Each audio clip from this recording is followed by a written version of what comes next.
Bienvenidos a la tercera sección de nuestra serie, No todo el que me dice Señor, Señor.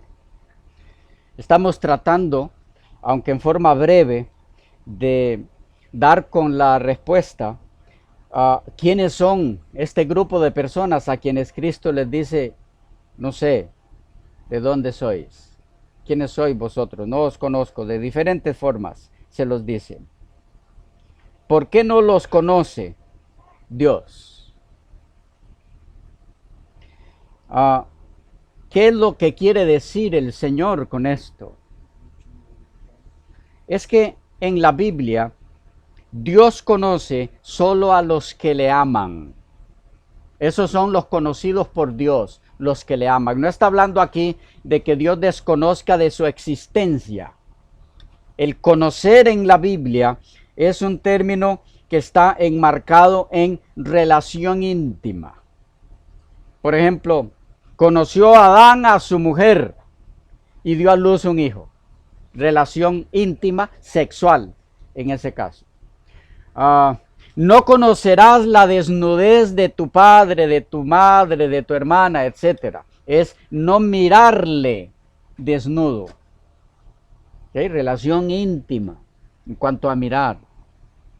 Y en el sentido espiritual, esta es la vida eterna, Juan 17:3, que te conozcan a ti, al Dios verdadero, al único Dios verdadero. Entonces, conocer es en la Biblia sinónimo de relación íntima. Por eso es que Jesús dice, no os conozco. No hay relación entre ustedes y mi persona.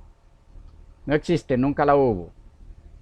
Ahora vamos a ver por qué Jesús les dice esto a personas que dicen haber tenido mucha relación con Dios. Pero avancemos. Dios conoce a los que le aman. Miren cómo nos lo explica el apóstol Pablo en 1 Corintios, el capítulo 8. 1 Corintios 8 y el versículo 3. 1 Corintios 8, 3. Dice, pero si alguno ama a Dios, es conocido por Él. Los conocidos por Dios son los que lo aman. ¿Ok? En Daniel 9, volviendo ahora al Antiguo Testamento, Daniel 9, el versículo 4, nos da un poquito más de luz ampliándonos esto. Dice, y oré a Jehová mi Dios, e hice confesión diciendo, ahora Señor, Dios grande, digno de ser temido, que guardas el pacto y la misericordia con los que te aman y guardan tus mandamientos. Otra vez, ¿quiénes son entonces los conocidos por Dios? Nos dice Pablo, los que aman a Dios. Pero Daniel ya nos había dicho que los que aman a Dios son los que guardan sus mandamientos. Pero para que esto se dé, para que una persona pueda amar a Dios y guardar sus mandamientos, tiene antes que haber entrado en el pacto con Dios. Por eso dice que guardan el pacto y la misericordia con los que te aman y guardan tus mandamientos. Los que le aman son los que han entrado en su pacto. El salmista en el Salmo 25, el versículo 14, enfatiza un poco más esto diciendo, la comunión íntima, ¿qué es eso? Conocerse en la Biblia. La comunión íntima de Jehová es con los que le temen, y a ellos hará conocer su pacto. Noten de cuántas y de diferentes maneras la Biblia nos dice lo mismo. En Deuteronomio 7:9, Deuteronomio 7:9. Conoce pues Jehová, pues que Jehová tu Dios es Dios, Dios fiel, que guarda el pacto y la misericordia a los que le aman y guardan sus mandamientos. Otra vez, el mismo tema, el mismo punto. Los que aman a Dios son los que guardan sus mandamientos porque han entrado en su pacto. El capítulo 11 y el versículo 13 del mismo Deuteronomio. Si obedeciereis cuidadosamente a mis mandamientos que yo os prescribo hoy, amando a Jehová. ¿Ven cómo es que se ama a Jehová? Obedeciendo cuidadosamente sus mandamientos. Si obedeciereis cuidadosamente a mis mandamientos que yo os prescribo hoy, amando a Jehová vuestro Dios y sirviéndole con todo vuestro corazón y con toda vuestra alma. ¿Vamos captando qué es amar a Dios? ¿Vamos captando qué es conocer a Dios y por qué estas personas reciben la respuesta, no os conozco? El capítulo 30 de Deuteronomio, versículos 16 al 20. Porque yo te mando hoy que ames a Jehová tu Dios, que andes en sus caminos y guardes sus mandamientos, sus estatutos y sus decretos, para que vivas y seas multiplicado. Y Jehová tu Dios te bendiga en la tierra a la cual entras para tomar posesión de ella. Noten quiénes eran los que iban a entrar a la tierra. Símbolo, figura de la entrada futura al reino de Dios. Mas si tu corazón se apartare y no oyeres, y te dejares extraviar, y te inclinares a dioses ajenos y les sirvieres, yo os protesto hoy que de cierto pereceréis. No prolongaréis vuestros días sobre la tierra donde vais, pasando el Jordán para entrar en posesión de ella. No entrará ningún violador de la ley de Dios. A los cielos y a la tierra llamo por testigos hoy contra vosotros, que os he puesto delante la vida y la muerte, la bendición y la maldición. Escoge pues la vida para que vivas tú y tu descendencia, amando a Jehová tu Dios, atendiendo a su voz y siguiéndole a él, porque él es vida para ti y prolongación de tus días, a fin de que habites sobre la tierra que juró Jehová a tus padres Abraham, Isaac, Jacob, que les había de dar. De cuánta forma nos explica la palabra del Señor que es amar a Dios. Hay algunos más que podríamos mirar en esa línea. Veamos Salmo 31, que nos explica lo mismo. El versículo 23, Salmo 31, 23. Amad a Jehová, vosotros, todos vosotros, sus santos. A los fieles guarda Jehová y paga abundantemente al que procede con soberbia. Amad a Jehová, todos vosotros sus santos. Cuando el Señor Jesús les dice a estas personas, no os conozco, ya vimos que es porque no le aman, no le amaron nunca. ¿Cómo sabemos que no le amaron? Porque le dice, ustedes son violadores de mi ley. Y la palabra del Señor dice que el que ama a Dios no transgrede su ley, obedece su ley. A esos es que llama los santos. Dice, amad a Jehová, todos vosotros sus santos. ¿Quiénes son los santos de Dios? Salmo 97:10. Salmo 97:10. Quiero que vean las diferentes, las múltiples formas en las que la Escritura nos dice lo mismo. Salmo 97:10. Los que amáis a Jehová, aborreced el mal.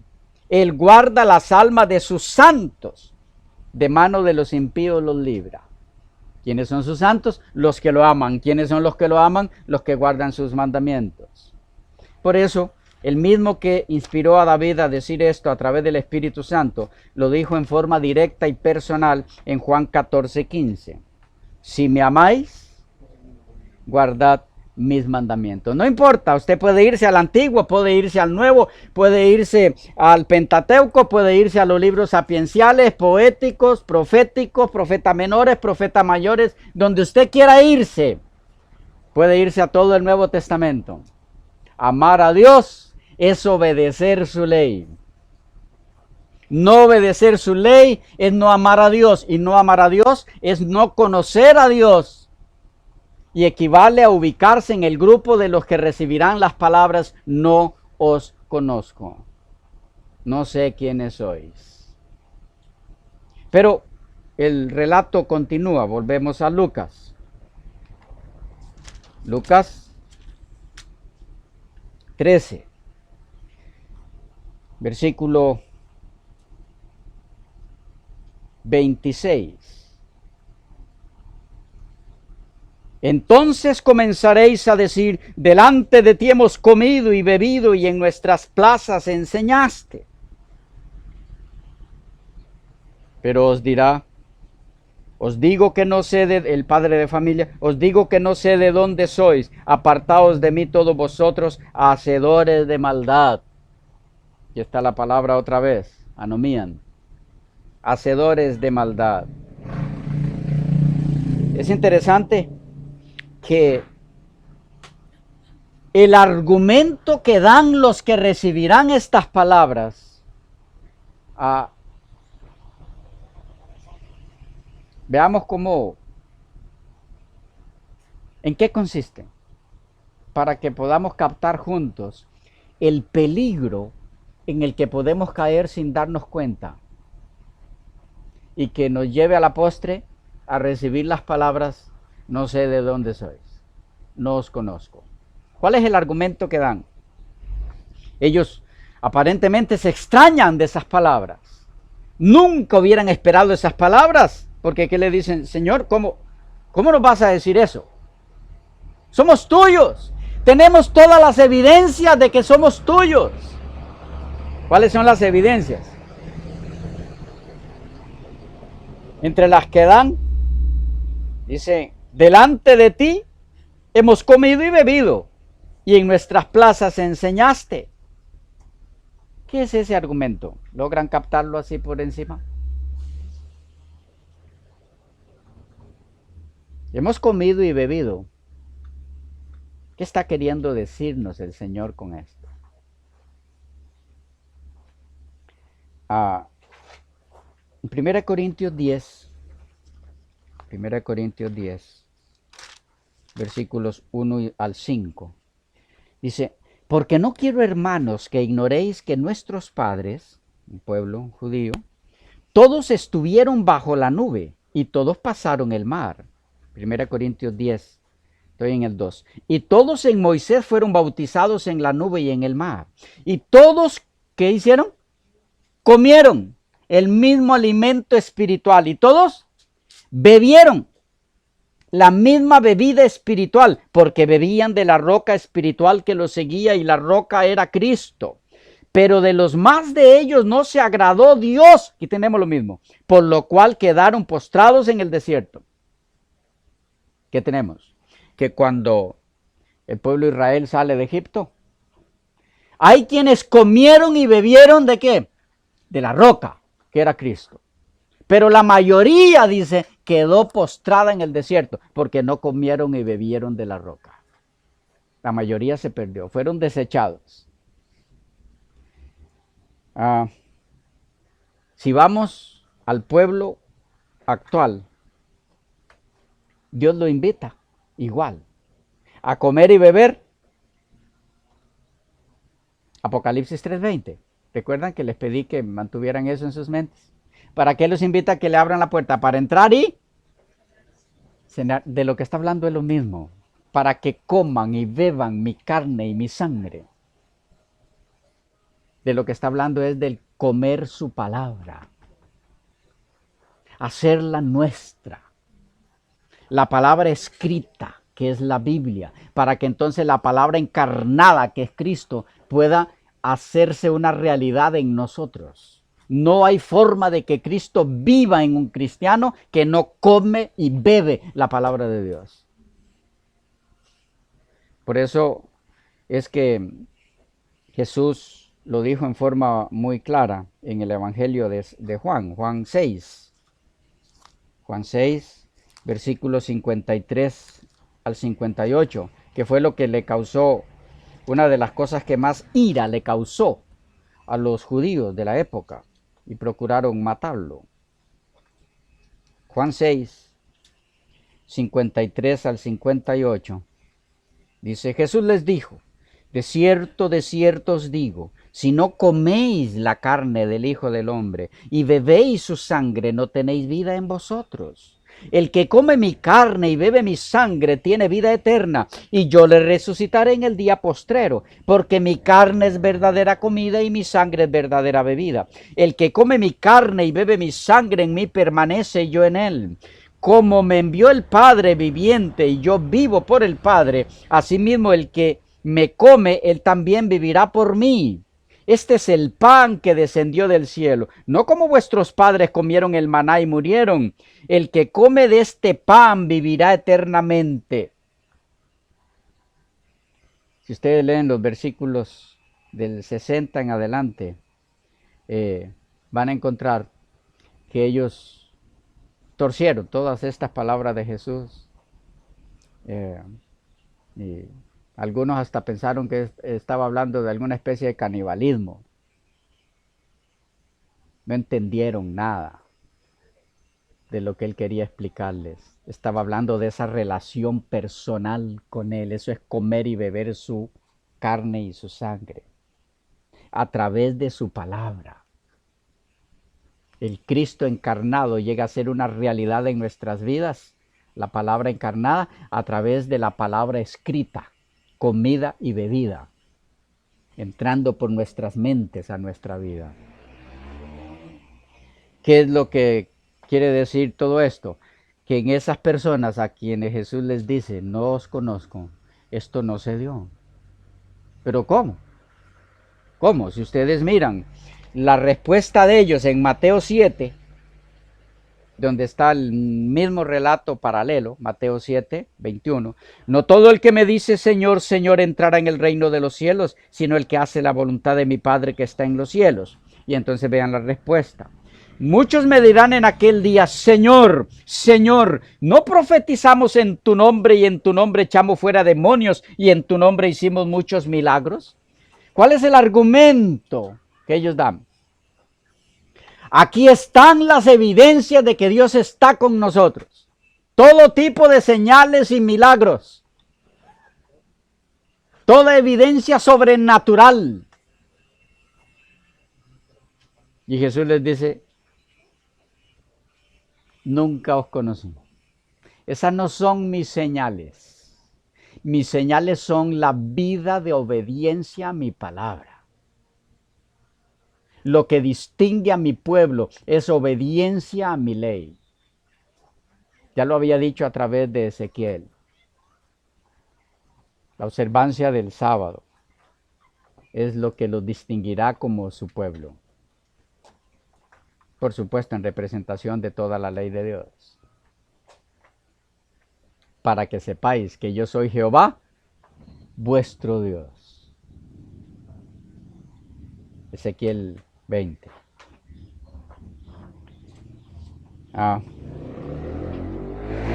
Si ustedes notan, precisamente lo que dan como argumento estas personas de que pertenecen al Señor son la evidencia de su falsedad. Porque si ustedes leen Apocalipsis 16, donde habla de los engaños finales del enemigo, que estamos viviendo en nuestra propia carne en la actualidad. Apocalipsis 16, versículos 13 en adelante. Y vi salir de la boca del dragón y de la boca de la bestia y de la boca del falso profeta 3 espíritus inmundos a manera de ranas, pues son espíritus de demonios que hacen señales y van a los reyes de la tierra en todo el mundo para reunirlos a la batalla de aquel gran día del Dios Todopoderoso. Precisamente el argumento que darán estas personas cuando se les diga no os conozco es lo que los identifica con aquellos 3 poderes que engañarán a la mayoría del mundo antes de que Cristo venga, y que lo están haciendo en estos momentos. El protestantismo apóstata, el catolicismo romano y el espiritismo. Pero quisiera recalcar aquí que esto no implica que no se darán en el verdadero pueblo del Señor todo tipo de señales y prodigios milagrosos, como enseñan los testigos de Jehová por otro lado. Que ya las señales, ya los milagros, ya las sanidades, todos los dones del Espíritu quedaron en el tiempo de los apóstoles, que ya no se darán para nosotros. Lo curioso es que el don de profecía sí se siguió dando en ellos, porque ellos son el profeta del Señor. Qué curioso. Ese don no se acabó. El siervo fiel y prudente, el cuerpo gobernante, ese sí es el profeta, pero no que ya se acabaron los dones. No, los dones de Dios siguen en su iglesia hasta que alcancemos la perfección, según Efesios 4. Pero ese es otro tema. Volviendo a Lucas. Lucas, el capítulo 13, el versículo 28.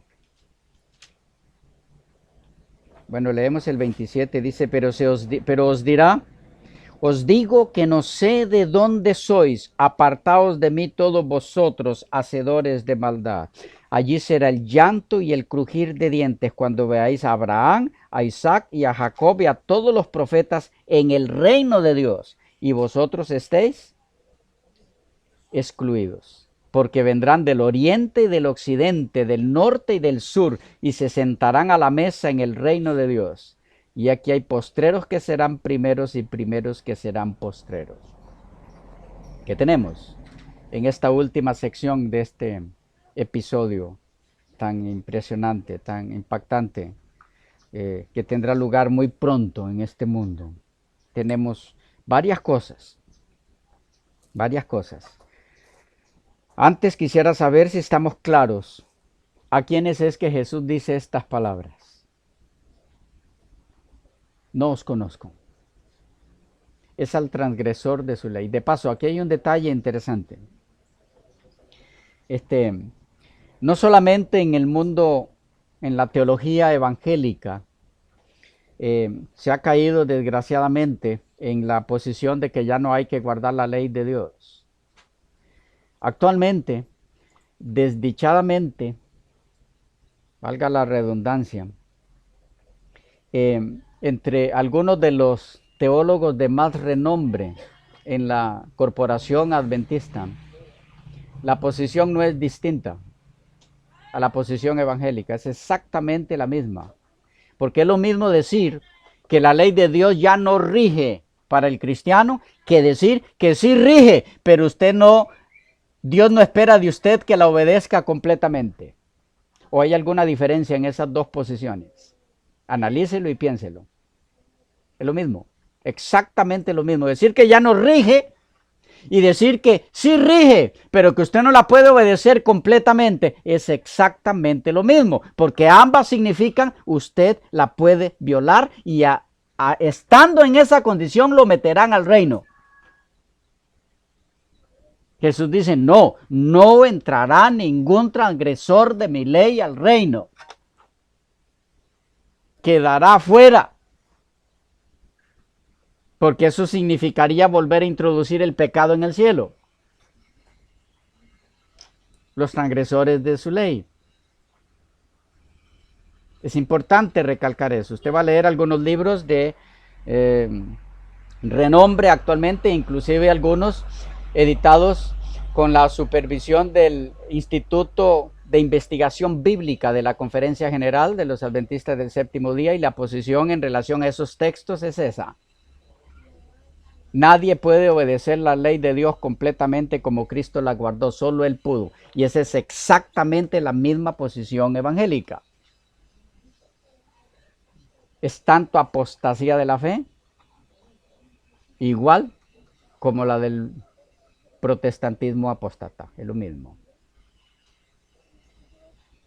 Ahora, Jesús, nuestro Señor, es claro al decir que cuando esto se dé, cuando Él venga, los que se sentarán a la mesa para comer en su reino, los que entrarán por esa puerta estrecha, son los que, en síntesis, han nacido de nuevo. Son los que obedecen la ley de Dios, no por obras propias, porque no hay cómo obedecer la ley de Dios por obras propias, es imposible, sino porque entraron en el pacto de Dios, en el nuevo pacto en donde Dios les cambia el corazón de piedra para darles uno de carne, donde escribe Él y donde hace Él que ellos obedezcan su ley. No hay aquí obras. Hay obras, sí, las obras del Espíritu, las obras del Espíritu Santo. La Biblia es clara en lo que resta de este relato, que los que entran son los nacidos de nuevo y lo presenta de diferentes formas. Se nos volvió a ir el tiempo. Quedamos aquí, nos vemos en la próxima. Nacido